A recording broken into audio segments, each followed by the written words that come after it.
type 1 diabetes, it's life-changing. Because everything that you do and you don't do will affect your diabetes. By the time they're presenting, 90% of the beta cells are out. Most of the time, it is late stage. They're already in diabetic ketoacidosis, and it's life-threatening. And there's a real 2 to 4% mortality with DKA.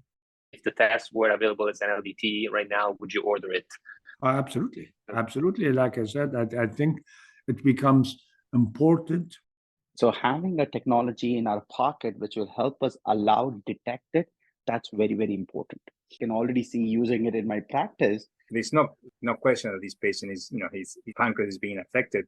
Then you can intervene. But we underestimate the quality of life that the patient has without insulin. If you buy 2 years or 3 years or longer, it's really a worthwhile thing. But to the families, it's worth it. Absolutely will be supportive. Yeah, and I would recommend it in the selected patients population that would benefit from action. I would push for the test. I would tell them, do the test, because with early detection, you can get the medication and we could do an awful lot. Weight control, food intake, physical activity might delay or maybe even prevent a real onset.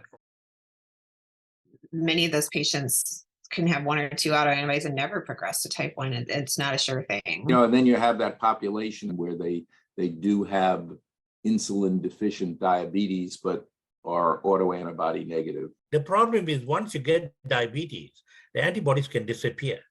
So they cannot be used as a biomarker to monitor the patient.